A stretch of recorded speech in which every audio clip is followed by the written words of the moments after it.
जम्मू कश्मीर से आर्टिकल 370 हटने के बाद गृह मंत्री अमित शाह आज पहली बार राज्य के दौरे पर पहुंचेंगे। जम्मू कश्मीर में आतंकियों के खिलाफ ऑपरेशन तेज होने के बीच अमित शाह के 3 दिनों के दौरे को बेहद अहम माना जा रहा है। आज श्रीनगर पहुंचने के बाद अमित शाह राजभवन में सुरक्षा पर करीब 4 घंटे तक उच्च स्तरीय समीक्षा बैठक करेंगे। यह बैठक उस वक्त हो रही है जब कश्मीर घाटी में अल्पसंख्यकों पर लगातार आतंकी हमले हो रहे हैं। इस बैठक में अर्धसैनिक बलों के डीजी और जम्मू कश्मीर पुलिस के बड़े अधिकारी शामिल होंगे। इसके बाद गृह मंत्री अमित शाह वीडियो कॉन्फ्रेंसिंग के जरिए जम्मू कश्मीर के युवाओं के साथ संवाद करेंगे। शाम को अमित शाह वीडियो कॉन्फ्रेंसिंग के जरिए श्रीनगर से शारजाह के लिए सीधी उड़ान का उद्घाटन भी करेंगे। 3 दिन का अमित शाह का यह दौरा बेहद अहम माना जा रहा है। अमित शाह के श्रीनगर दौरे से पहले सिक्योरिटी बंदोबस्त यहां बहुत तगड़े कर दिए गए हैं। इंतजाम बहुत ही सख्त है। आप देख सकते हैं जगह जगह जम्मू एंड कश्मीर के पुलिस के लोगों की तैनाती है। उनके साथ ही असिस्ट करने के लिए सीआरपीएफ है और जो बाकी का सिक्योरिटी ग्रिड है जिसमें नेशनल इन्वेस्टिगेशन एजेंसी है, जिसमें आईबी के लोग हैं, जिसमें एक्सटर्नल इंटेलिजेंस के लोग हैं, वो सब इस वक्त जम्मू एंड कश्मीर में है, नज़र रखे हुए हैं जो हो रहा है।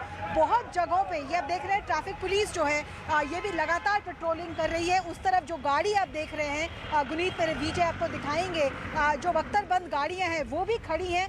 तो जगह जगह चौक पे इस तरीके से तैयारी की गई है। इसके अलावा 25 एडिशनल कंपनीज पैरामिलिट्री की मतलब करीब 2000 के करीब लोग सिर्फ श्रीनगर में डिप्लॉय किए गए हैं, क्योंकि इंटेलिजेंस इनपुट ऐसा बता रही है कि हो सकता है आतंकवादी होम मिनिस्टर के इस विजिट को डिसरप्ट करने की कोशिश करे। श्रीनगर में पिछले कुछ दिनों में लगातार आतंकवादी घटनाएं हुई है, सिविलियंस को मारा गया है, चाहे वो लेबरर्स हो, चाहे वो सिख या पंडित कम्युनिटी के लोग हों। तो ऐसी किसी घटना को रोकने के लिए भी सिक्योरिटी ग्रिड पूरी मुस्तैदी के साथ पेट्रोलिंग कर रहा है। CCTV cameras facial recognition technology के साथ उनको भी यहाँ पे लगाया गया है। सीसीटीवी कैमरास के जरिए आप देख सकते हैं वहाँ पे रिकग्नाइज करने की कोशिश हो रही है कि कौन से ओवरग्राउंड वर्कर्स हैं जो टेररिस्ट को किसी तरीके से मदद पहुँचा सकते हैं। तो ये भी एक स्टेप लिया गया है। साथ ही जम्मू एंड कश्मीर के जेलों में, बारामूला में, जम्मू के जेलों में जो OGWs ओवरग्राउंड वर्कर्स रखे गए हैं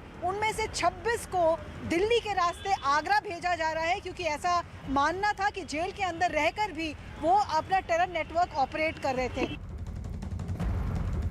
तो आर्टिकल 370 हटने के बाद अमित शाह पहली बार जम्मू कश्मीर के दौरे पे हैं। 3 दिवसीय ये दौरा है।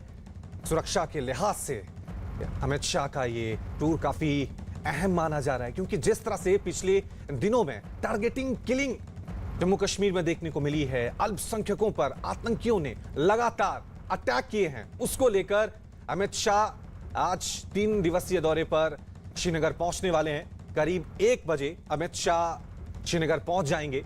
इस दौरान उसके बाद वो राजभवन जाएंगे और सुरक्षा और विकास कार्यों की समीक्षा वहां पर की जाएगी। पिछले दिनों जिस तरह से आतंकी गतिविधियां श्रीनगर में तेज हुई हैं, इसको लेकर ये जो अमित शाह का दौरा है ये बेहद खास माना जा रहा है। सुरक्षा को लेकर क्या रणनीति लेकर अमित शाह श्रीनगर पहुंचे हैं, ये भी अपने आप में देखने वाली बात होगी, क्योंकि जिस तरह से पिछले दिनों बिहार के लोगों पर, अल्पसंख्यकों पर लगातार आतंकियों ने एक के बाद एक अटैक किए, उनकी हत्या कर दी। सुरक्षा को लेकर, अल्पसंख्यकों को लेकर जिस तरह से वहां पर डर और भय का माहौल दिख रहा है, उसके बाद खुद देश के गृह मंत्री अमित शाह आज जम्मू कश्मीर के 3 दिवसीय दौरे पर पहुंच रहे हैं और इस दौरान न सिर्फ सुरक्षा का वो जायजा लेंगे कि किस तरह से सुरक्षा व्यवस्था श्रीनगर में कायम की गई है और क्या हो सकता है, इसको लेकर और क्या कड़े कदम उठाए जा सकते हैं, इसको लेकर अहम बैठकों का दौर आज शुरू होने वाला है।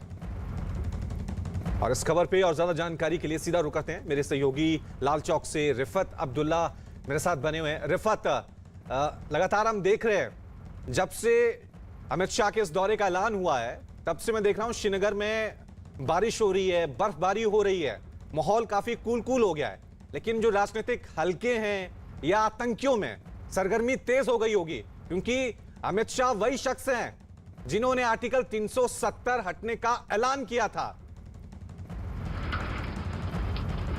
देखिए रवि, जैसा कि आपको मालूम है, चाहे होम मिनिस्टर को आना हो या प्राइम मिनिस्टर को आना हो, सबकी नज़रें उस टूर पे होती हैं और लगातार सिक्योरिटी के सख्त इंतजाम किए जा रहे हैं। और जब यहाँ पे शेड्यूल्ड विजिट था अमित शाह का, और उस सिलसिले में बहुत सिक्योरिटी के इंतजाम किए गए। और जिस तरीके से आपने कहा कि लगातार बारिश हो रही है, लेकिन पहाड़ी इलाकों में लगातार बर्फ हो रही है, क्या कहीं फ्लाइट्स में बाधा तो नहीं पड़ेगी और कहीं फ्लाइट्स का शेड्यूल डिस्टर्ब तो नहीं होगा, ये कहना मुश्किल है अभी।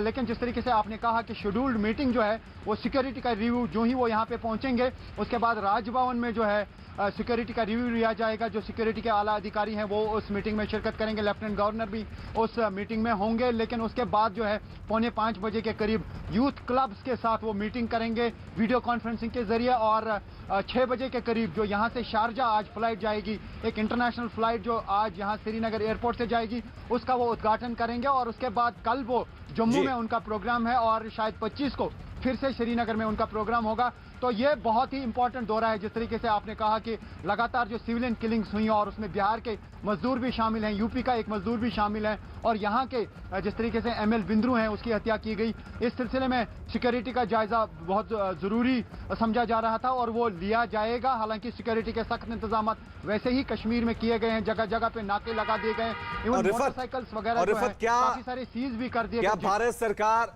और गृह मंत्री अमित शाह ये मैसेज देने की उन तमाम लोगों को कोशिश कर रहे हैं कि आप कश्मीर में सुरक्षित हैं, क्योंकि पिछले दिनों जिस तरह से अल्पसंख्यकों पर अटैक किए गए थे, बिहारियों पर अटैक किए गए थे, उसके बाद ये मैसेज देने की कोशिश की जा रही है कि भारत वहां मौजूद, चाहे वो कश्मीर के लोग हों या कश्मीर से बाहर के लोग हों, उनकी सुरक्षा के लिए कड़े कदम उठा रही है। ये मैसेज देने की कोशिश की जा रही है इस टूर के जरिए।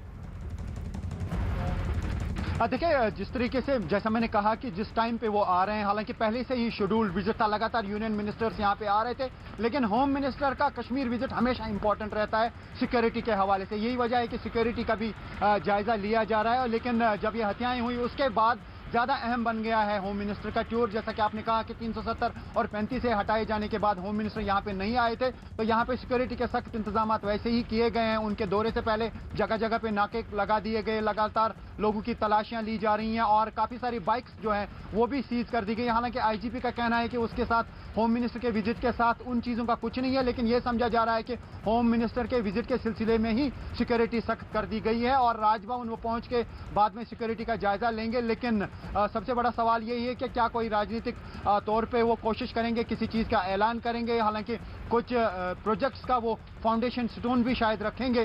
तो जम्मू में उनका एक बड़ा कार्यक्रम होगा, उसमें क्या कुछ वो बोलेंगे, पॉलिटिकल लिहाज से कितना अहम होगा, क्योंकि यहाँ सबकी नजरें इस चीज़ पे भी हैं कि जो स्टेटहुड रेस्टोर करने की बात की जा रही है या इलेक्शन कब होंगे ये अभी मालूम नहीं है। लगातार गवर्नर्स रूल यहाँ पे है, जब 370 और 35 से नहीं हटाया गया, उससे पहले भी यहाँ पे गवर्नर्स रूल चल रहा था। जब बीजेपी ने समर्थन वापस लिया PDP का, उसके बाद यहाँ पे गवर्नर्स रूल था, सत्यपाल मलिक यहाँ पे गवर्नर थे। लेकिन उसके बाद यहाँ पे जब UT डिक्लेयर की गई, उसके बाद यहाँ पे लेफ्टिनेंट गवर्नर तब से तैनात है। तो कब इलेक्शंस होंगे, क्या स्टेट हुड बहुत जल्द वापस दिया जाएगा, क्या यहाँ के जो पॉलिटिशियन हैं उनसे वो मिलेंगे और उनको कोई आश्वासन देंगे स्टेट हुड रिटर्न करने की जो बात है, क्योंकि उन्होंने पार्लियामेंट में on the floor of the house कहा है कि साफ तौर से इस पर सबकी निगाहें बनी हुई है रिफत कि क्या स्टेटहुड मिलेगा, इलेक्शन कब होंगे, इसको लेकर क्या अमित शाह श्रीनगर से कोई बड़ा ऐलान कर सकते हैं, ये देखने वाली बात होगी।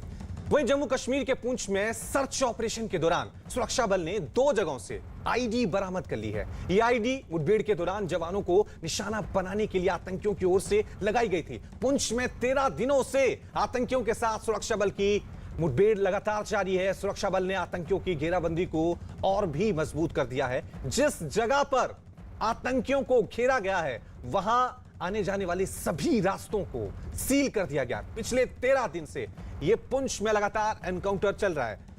घना जंगल है वहां पर, जिसकी वजह से आतंकी लगातार छिपने में कामयाब हो रहे हैं। पुंछ में सुरक्षा बल और आतंकियों के बीच लगातार 13वें दिन भी जबरदस्त मुठभेड़ जारी है। मेंढेर के जंगलों में सुरक्षा बल ने आतंकियों को लगातार घेर रखा है, जो जान बचाने के लिए जवानों पर रुक रुक कर फायरिंग भी कर रहे हैं, जिसका सेना की तरफ से मुंह तोड़ जवाब लगातार वहां पर दिया जा रहा है। आपको बता दें कि इस एनकाउंटर में अब तक देश के नौजवान अपनी शहादत भी दे चुके हैं। इस दौरान आतंकियों तक मदद पहुंचाने के आरोप में सुरक्षा बल ने 9 लोगों को हिरासत में भी लिया है। हिरासत में लिए गए सभी लोगों से पूछताछ जारी है। तो आतंक के खिलाफ देश के सुरक्षा बल लगातार कड़ा प्रहार वहां पर कर रहे हैं। 13 दिन से लगातार पुंछ के जंगलों में यह एनकाउंटर जारी है। पुंछ में आतंकियों के साथ मुठभेड़ लगातार जारी है। आज 13वां दिन है। आतंकियों को घेरा गया है और कल पूरा दिन यहां पर हैवी फायरिंग हुई थी। इस जंगल के भीतर आतंकियों को घेरा गया है और मौसम खराब होने के चलते यहां पर रात को ऑपरेशन को थोड़ा सा रोका गया था, क्योंकि लगातार बारिश हो रही थी और बारिश के चलते ऑपरेशन में थोड़ी दिक्कत आ रही थी। पूरी रात इन जंगलों में भारी बारिश हुई थी और अभी थोड़ा मौसम खुला है और सर्च और रिकॉर्डिंग ऑपरेशन जो है वो अभी फिर शुरू किया गया है। आतंकियों को घेरे में लिया गया है और लगातार सुरक्षा बलों के जवान जो हैं उन पर दबाव बनाए हुए हैं, क्योंकि पिछले कई दिनों से मेंढर के भटादुरिया के इस जंगल में आतंकियों की मौजूदगी जो थी वो देखी गई थी और उसके बाद ही मुठभेड़ शुरू हुई थी। 11 अक्टूबर को शुरू हुई इस मुठभेड़ में अभी तक 9 जवान शहीद हो चुके हैं और यहाँ पर जो मुठभेड़ चल रही है इस इलाके में आतंकियों की मदद करने वाले 9 लोगों को गिरफ्तार भी कर लिया गया है, जो आतंकियों को सुरक्षा से जुड़ी जानकारियाँ या फिर लॉजिस्टिक सपोर्ट, उनको खाने पीने का सामान मुहैया करवा रहे थे। तो पुंछ मुठभेड़ जो है अभी भी जारी है। उधर देखा जाए तो जम्मू कश्मीर में इस समय गृह मंत्री का दौरा भी है और उसे देखते हुए यहाँ पर सुरक्षा के और कड़े प्रबंध किए गए हैं। यातायात फिलहाल जो जम्मू पुंछ का है, यहाँ पर आतंकियों के साथ मुठभेड़ हो रही है, उसको अभी भी बंद रखा गया है। चारों तरफ से घेरे को और मजबूत किया गया है। वहीं बीजेपी नेता राम माधव ने कहा है कि जम्मू कश्मीर में हो रहे विकास से आतंकी बौखलाए हुए हैं, जिस वजह से वो आम लोगों को लगातार निशाना बना रहे हैं। आज आतंकवादी अपना टैक्टिक बदलकर इस रास्ते को पकड़े हैं, पर इस रास्ते को पकड़ने का कारण ही यह है कि पिछले 3-4 साल में करीब 3000 नौकरियां पंडितों के लिए दी गई है। पंडित बड़ी संख्या में घाटी में वापस आ रहे हैं। उसको रोकने के लिए ही यह षड्यंत्र पाकिस्तान की ओर से प्रेरित किया गया था। वास्तव में जो परिवर्तन हो रहा है उससे बौखलाहट के कारण ही आज आतंकी इस प्रकार की मासूमों को मारने की गतिविधि को अंजाम दे रहे। ये बात समझकर पूरा देश होकर इसका विरोध करना चाहिए। जम्मू कश्मीर से आर्टिकल 370 हटने के बाद गृह मंत्री अमित शाह आज पहली बार राज्य के दौरे पर पहुंचेंगे। जम्मू कश्मीर में आतंकियों के खिलाफ ऑपरेशन तेज होने के बीच अमित शाह के 3 दिनों के दौरे को बेहद अहम माना जा रहा है। आज श्रीनगर पहुंचने के बाद अमित शाह राजभवन में सुरक्षा पर करीब 4 घंटे तक उच्च स्तरीय समीक्षा बैठक करेंगे। यह बैठक उस वक्त हो रही है जब कश्मीर घाटी में अल्पसंख्यकों पर लगातार आतंकी हमले हो रहे हैं। इस बैठक में अर्धसैनिक बलों के डीजी और जम्मू कश्मीर पुलिस के बड़े अधिकारी भी शामिल होंगे। इसके बाद गृह मंत्री अमित शाह वीडियो कॉन्फ्रेंसिंग के जरिए जम्मू कश्मीर के युवाओं के साथ संवाद भी करेंगे। शाम को अमित शाह वीडियो कॉन्फ्रेंसिंग के जरिए श्रीनगर से शारजाह के लिए सीधी उड़ान का उद्घाटन भी करेंगे। बेहद अहम माना जा रहा है अमित शाह का यह दौरा।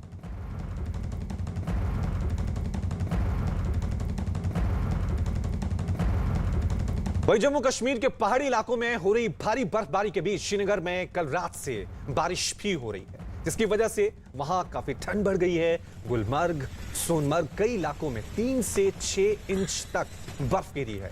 वहीं रामबन के पास भारी बारिश की वजह से जमीन खिसकने की घटना भी सामने आई है, जिसकी वजह से फिलहाल जम्मू श्रीनगर नेशनल हाईवे को बंद कर दिया गया है। मौसम विभाग का अनुमान है कि कल शाम तक बारिश और बर्फबारी जारी रहेगी। बताया जा रहा है कि जम्मू कश्मीर के अलग अलग इलाकों में भारी बर्फबारी हुई है, जहां बर्फ गिरी। पूरा इलाका बर्फ की सफेद चादर में सिमटा हुआ नजर आ रहा है। हर तरफ दूर दूर तक बर्फ ही बर्फ नजर आ रही है। पेड़, पहाड़, मकान सब के सब बर्फ की सफेद चादर में सिमटे हुए नजर आ रहे हैं। इस वक्त मैं लाल चौक श्रीनगर में हूं। लगातार बारिश हो रही है कल रात से और पहाड़ी इलाकों में बर्फबारी हुई है। गुलमर्ग, सोनमर्ग और बाकी जो एरियाज हैं वहां से बर्फबारी की इतला आ रही है। तकरीबन 3 इंच से 6 इंच बर्फ अलग अलग जगहों पे जमा हुई है और आप देख सकते हैं श्रीनगर में लगातार बारिश का सिलसिला जारी है। बारिश की वजह से ठंड बहुत ज़्यादा बढ़ गई है और यहाँ पे अब लोग कांगड़ी का इस्तेमाल कर रहे हैं, जैकेट और फेरन का इस्तेमाल कर रहे हैं और महकमा मौसमियात का कहना है कि कल भी ये सिलसिला जारी रह सकता है, यानी कि 23 आज है और 24 कल है। कल शाम तक बर्फबारी और बारिशों का सिलसिला जारी रह सकता है और इस बीच पहले ही किसानों को अलर्ट किया गया था। उनसे कहा गया था कि यहाँ पे बर्फबारी हो सकती है और जो मेवा बागात हैं उनसे भी लोगों से कहा गया था कि वो मेवे उतारें क्योंकि बर्फ और बारिश हो सकती है और महकमा मौसमियात की प्रिडिक्शन बिल्कुल सही निकली। रात भर बारिशों का सिलसिला जारी रहा, लेकिन जो बालाई इलाके हैं जिसमें गुलमर्ग है, सोनमर्ग है, मुगल रोड है, पहलगाम है, वहां पे बर्फ हुई है। 3 से 6 इंच बर्फ अलग अलग जगहों पे अभी तक जमा हुई है। वहीं जम्मू कश्मीर के गुलमर्ग में हुई भारी बर्फबारी की वजह से वहां 3 से 5 इंच तक की बर्फ की मोटी परत बिछ गई है। बर्फबारी की वजह से वहां पूरा का पूरा इलाका बर्फ की सफेद चादर में लिपटा हुआ नजर आया।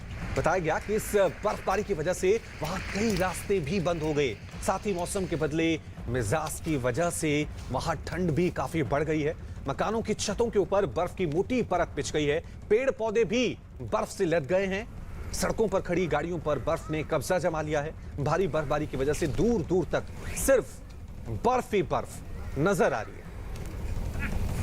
ये तस्वीरें आप देख सकते हैं किस तरह से जम्मू कश्मीर के गुलमर्ग में भारी बारिश और बर्फबारी वहां पर देखने को मिल रही है। 5 इंच तक बर्फ की मोटी चादर वहां पर बिछ गई है और बर्फबारी की वजह से पूरा का पूरा इलाका बर्फ की सफेद चादर में लिपटा हुआ नजर आ रहा है। आपको बता दें कि पिछले कई दिनों से लगातार तापमान में गिरावट दर्ज की जा रही थी और यही वजह है कि अब जम्मू कश्मीर के अलग अलग इलाकों में काफी तेजी से बर्फबारी हो रही है।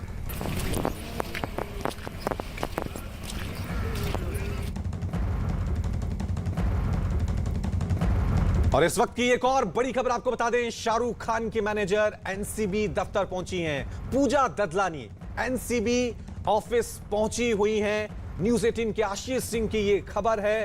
तो बड़ी खबर आपको बता दें, एनसीबी के दफ्तर पर शाहरुख खान की मैनेजर पहुंची हुई हैं। पूजा ददलानी एनसीबी दफ्तर पहुंची हुई हैं। आर्य खान लगातार एनसीबी की गिरफ्त में अभी चल रहे हैं, जुडिशियल कस्टडी में हैं। शाहरुख खान भी उनसे मिलने पहुंचे थे, लेकिन अब शाहरुख खान की मैनेजर को भी यहां पर एनसीबी ने तलब किया है और यही वजह है कि शाहरुख खान की मैनेजर पूजा ददलानी एनसीबी के ऑफिस पहुंची हैं। उनसे पूछताछ होगी। सवाल जवाब का सिलसिला लगातार हो रहा है, क्योंकि जैसे जैसे एनसीबी एक के बाद एक कई कड़ियों को जोड़ने की कोशिश की जा रही थी। सबसे पहले आर्यन खान के बाद ये जांच की आंच अनन्या पांडे तक पहुंची थी। शाहरुख खान घर और चंकी पांडे के घर पर एनसीबी ने तलाशी भी की थी। मोबाइल फोन, लैपटॉप, कई इलेक्ट्रॉनिक डिवाइस को जब्त कर लिया था। और अब ये बड़ी खबर लगातार हम आप तक पहुंचा रहे हैं कि एक अपडेट किस तरह से ड्रग्स मामले में एनसीबी की जांच आगे बढ़ रही है, पूछताछ का सिलसिला आगे बढ़ रहा है और एक के बाद एक हर दिन नए राज, नए खुलासे सामने आ रहे हैं। शाहरुख खान की मैनेजर पूजा ददलानी एनसीबी ऑफिस पहुंच चुकी हैं। थोड़ी देर बाद ही उनके साथ अब पूछताछ का सिलसिला शुरू हो जाएगा। ड्रग्स को लेकर पूजा ददलानी क्या जानती हैं, आर्यन खान क्या ड्रग्स लेते थे, इसके बारे में क्या उन्हें जानकारी है या नहीं, इसको लेकर तमाम सवाल जवाब एनसीबी के अधिकारी उनसे करेंगे। चलिए इस खबर पे और ज्यादा जानकारी के लिए सीधा रुक करते हैं मेरे सहयोगी आशीष का। आशीष, पूजा ददलानी एनसीबी ऑफिस पहुंच चुकी है और क्या कुछ जानकारी आपके पास? जी, पूजा ददलानी को जो 2 दिन पहले एनसीबी की टीम जो है वो मन्नत पहुंची हुई थी डॉक्यूमेंट शेयर करने के लिए। वो डॉक्यूमेंट शेयर करने के अलावा पूजा ददलानी को जो है एक समन भेजा गया हुआ था, एक समन हैंडओवर किया गया हुआ था। उन्हें जो है इन्वेस्टिगेशन में कोऑपरेट करने के लिए कहा गया हुआ था। लिहाजा पूजा ददलानी इस वक्त जो है एनसीबी के दफ्तर में पहुंची हैं। उनके साथ एक सील पैक एनवलप भी है जो वो दस्तावेज के तौर पर लेकर आई हुई हैं। हालांकि पूजा ददलानी ने इस बारे में कोई भी जानकारी नहीं दी, कोई भी मीडिया से बात नहीं की कि वो किस पर्पस से यहाँ पे आई हुई हैं, उनसे क्या बातचीत होनी है, एनसीबी के अधिकारियों ने उन्हें क्यों बुलाया है। ये सारी चीजें अभी भी जो है वो अस्पष्ट हैं। फिलहाल पूजा ददलानी जो है एनसीबी के जो है दफ्तर में मौजूद हैं। उनके साथ एक सील पैक एनवलप भी है जिसमें कई अहम जानकारियां जो है वो एनसीबी द्वारा जो मांगी गई थी वो संभवतः हो सकती। ठीक है आशीष, आप नजर बना के रखें, आपके पास हम लौटेंगे अपडेट लेने के लिए। और खबरों में रुक करते हैं पटना का, जहां धनरुआ इलाके में पुलिस और गांव वालों के बीच जमकर बवाल हुआ। इस झड़प में 20 से अधिक पुलिस वालों समेत 15 लोग बुरी तरह घायल हो गए। खबर है कि एक गांव में पंचायत चुनाव प्रचार के दौरान 2 गुट आपस में भिड़ गए, जिसकी सूचना पाकर वहां पहुंचे पुलिस वालों ने बीच बचाव की कोशिश की, लेकिन तभी भीड़ पुलिस वालों पर टूट पड़ी और पथराव शुरू कर दिया। हालात इतने बिगड़ गए कि पुलिस वाले जान बचाने के लिए इधर उधर दौड़ते हुए नजर आए। आरोप है कि इस दौरान पुलिस और स्थानीय लोगों के बीच फायरिंग भी हुई है। इस झड़प में एक सर्कल ऑफिसर समेत 20 पुलिस वाले घायल हो गए हैं, वहीं 3 स्थानीय लोग भी घायल बताए जा रहे हैं। फिलहाल मौके पर भारी पुलिस बल तैनात कर दी गई है। ये तस्वीरें आप देख सकते हैं किस तरह से पटना के धनरुआ में पंचायत चुनावों के दौरान यह हिंसा और बवाल वहां पर देखने को मिला। पंचायत चुनावों के दौरान 2 गुटों में वहां पर विवाद चल रहा था, लेकिन तभी वहां पर पुलिस पहुंची और स्थानीय लोगों ने पुलिस पर ही अटैक कर दिया। चलिए इस खबर पे और ज्यादा जानकारी के लिए सीधा रुक करते हैं मेरे सहयोगी चंद्रमोहन का। चंद्रमोहन, जो तस्वीरें हम देख रहे हैं, पटना में तो पुलिस भी सुरक्षित नहीं है। बिल्कुल, देखिए ये जो हंगामा हुआ है उसके बाद दोनों तरफ से जमकर झड़प हुई है और इसमें फायरिंग भी हुआ है, जिसमें अभी जो जानकारी मिली है उसके मुताबिक एक ग्रामीण की मौत हुई है। लेकिन ये मौत कैसे हुई ये अब तक साफ नहीं हो पाया है। क्या पुलिस की गोली से मौत हुई है या फिर जो ग्रामीण फायरिंग कर रहे थे उनकी वजह से मौत हुई है, तो इस पूरे मामले की जाँच चल रही है। वहीं गाँव में शांति बनाए रखने के लिए पुलिस की तैनाती हुई है और वहाँ पर वरीय अधिकारी भी पहुँचे हुए हैं। तो वहीं गाँव के लोगों ने भी मीटिंग कर या सीधे तौर पर आरोप लगाया है कि प्रशासन की ओर से जो फायरिंग हुई है जिसमें इस शख्स की मौत हुई है, और जब जांच होगा उसके बाद यह साफ हो पाएगा कि आखिर हकीकत क्या है। लेकिन जिस तरह से कल वहां पर झड़प और बवाल हुआ, यह साफ तौर पर दिखा रहा है कि कहीं ना कहीं पुलिस की वहां कमी रही है और शायद यही वजह है कि पुलिस को फायरिंग करनी पड़ी। वहीं गांव वाले भी अपने बचाव में उस तरफ से फायरिंग की गई, जिसमें कई लोग घायल हुए हैं जिनका इलाज पटना के पीएमसीएच में साफ तौर से तस्वीरें जो आ रही हैं चंद्रमोहन, वो अपने आप में हैरान करने वाली हैं। पटना पुलिस जो कानून व्यवस्था कायम करने वहां पर गई थी, लेकिन खुद पिट पिटाकर वहां से भाग गई। एक छोटा सा ब्रेक ले रहे हैं, देखते रहिए न्यूज़ 18 इंडिया। वही रोता हुआ दुखी बेचैन, वही लंदन वाला आपका फैन, वही बदलता वक्त बदलते जज्बात। चाहे जितना गरज लो, चाहे जितना दहाड़ो, तुम्हारी हार के बाद तुम्हारा कोई फैन फिर से यही कहेगा, अरे भाई मारो, मुझे मारो, ओ भाई। तेरे नारे सभी हो जाएंगे बेकार, चिल कर यार, चिल कर यार। चिल उनको करवाइए जो एक्स्ट्रा टीवी ऑर्डर करके रखते हैं फोड़ने के लिए। एक पत्रकार ने बाबर आजम से पूछा कि आप बताओ, आपको इंडिया के साथ वनडे खेलने में मजा आता है या T20? बोला T20। पूछा क्यों? बोला इसलिए बेइज्जती जितनी छोटी हो वो ठीक। 2020 में इंडिया ने इतना कूटा कि फिर उड़ना पाया। क्या टूटा टूटा किस्तों वाला टीवी टूटा कि फिर जुड़ ना पाया।